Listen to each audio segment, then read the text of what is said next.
সবাই প্রথমে বিরোধী করেছিল যে হুজুরের ছেলে এই করবে কেন, মাওলানা এই করবে কেন, কিন্তু সবাই নিজের কথাতে নিজের গালে চর নিজেরা মারছে। আমরা কিন্তু কারো গালে নিজের গালে চর নিজেরা মারিনি। আমরা এতটুকু জানি, ইসলাম আমাদেরকে শিক্ষা দিয়েছে দেশ সেবা, দেশবাসীর সেবা করা অনেক পুণ্যের কাজ। তা দেশ ও দেশবাসীর সেবার করার নাম হচ্ছে রাজনীতি। রাজনীতির ধর্ম এটাই, যেখানে দেশ ও দেশবাসীর সেবা করা হয়।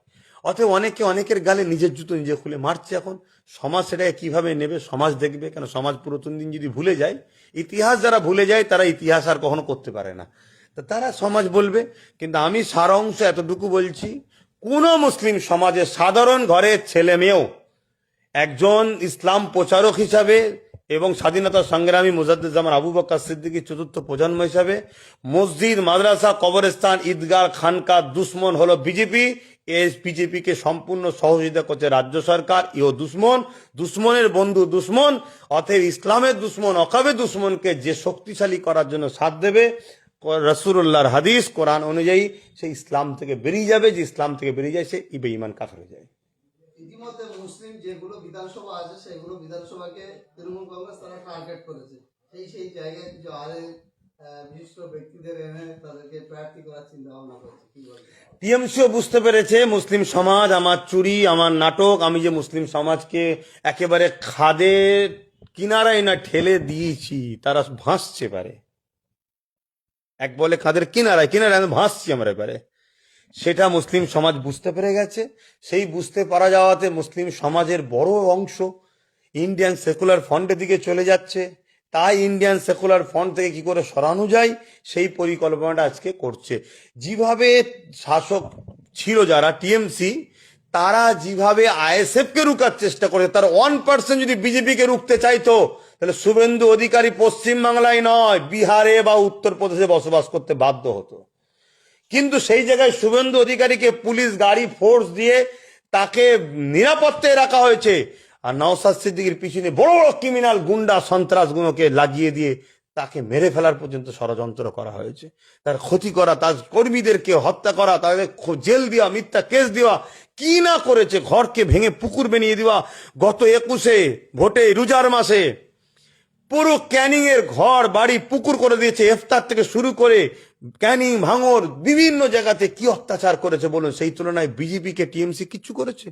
এরা দুজন একই পরিবারের দুই সন্তান। তাহলে সেই জায়গায় আজকে মোল্লা দিয়ে, মলি সাহেব দিয়ে সেই মুসলিম ভোটগুলোকে ধরার পরিকল্পনা করছে। কিন্তু মনে রাখবেন, জিসাম, মোল্লা, মলি সাহেবরাই ওয়াকাফের দুশ্মন। মমতা বিজেপি তো দুশ্মন সবাই জানি, তাই বিজেপি বিরোধী করছেন, করবেন। কিন্তু ওয়াকাফের দুশ্মন মোদির সম্পূর্ণ সহযোগিতা করে এই রাজ্যে যে ওয়াকাফকে শেষ করলো যে মমতা, এই ওয়াকাফের দুশ্মন, মসজিদ মাদ্রাসার দুশ্মন এই মমতাকে যে মোল্লা, মলি সাহেব, পীর, পীরজাদা, বক্তা, আলেম, ওলামা যারাই সাথ দেবে, যারা প্রকাশ্য দেবে প্রকাশ্য বেঈমান কাফের, যারা গোপনে দেবে গোপনে বেঈমান কাফের। কোন মায়ের যদি বেটা থেকে মুফতি মাওলানা চ্যালেঞ্জ দিচ্ছে আমার সঙ্গে মোকাবেলায় আসুক।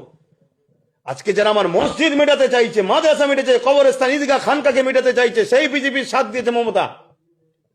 বলেছিল দিল্লি গিয়ে আন্দোলন করো, ওয়াকাফ এখানে কোনো গোলগুলি নেই। পরবর্তীতে সেই ওয়াকাফ কালা কানুনকে মেনে নিল।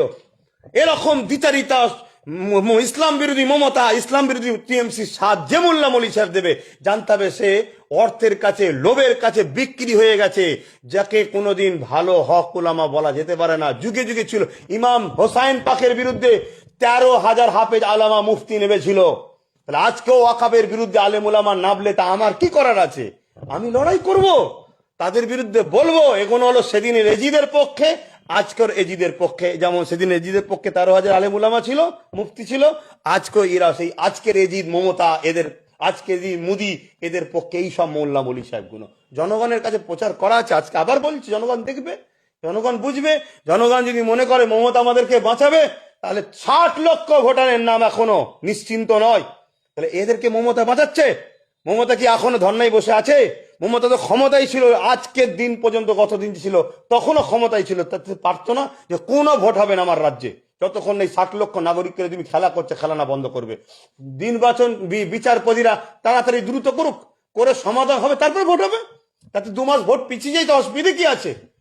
সবকিছু তো পিছনে যায়, অসুবিধা কি আছে? না, মুসলমানকে ফাঁদে ভালো, মুসলমানের নাম 95% বাদ গেছে এই মমতা। মোদি তো প্রকাশ্য দুশ্মন রে বাবা আমাদের, সেটা সবাই জানে। এই মমতা সহযোগিতা করেছে, না 90,000 যদি অফিসার না দিত, 2.5 লক্ষ কোটি টাকা যদি খরচ না করতো, 250 লক্ষ কোটি টাকা যদি খরচ না করতো, তারপরে কি বলে যদি সুপ্রিম কোর্টে কেসটা করে দিত, সুপ্রিম কোর্টে কেস করে বিচারাধীনে নামগুলোকে তুলে দিল নির্বাচন কমিশনারকে বাঁচাবে বলে, তখন যদি প্রথমে কেস করে দিত কেরলের মতো এবং কি বলে তামিলনাড়ুর মতো, তাহলে তো সব সমস্যা সমাধান হতো। 60 লক্ষ পরিবারে যারাদের নাম উঠেছে, তারা যদি আমার কথাকে মনোপুত মনে হয়, তাহলে বাঁচার জন্য এখনো সময় আছে। সবাই ব্যক্তিগতভাবে 60 লক্ষ লোকের সঙ্গে সাথ দেন, কলকাতায় চলে আসুন।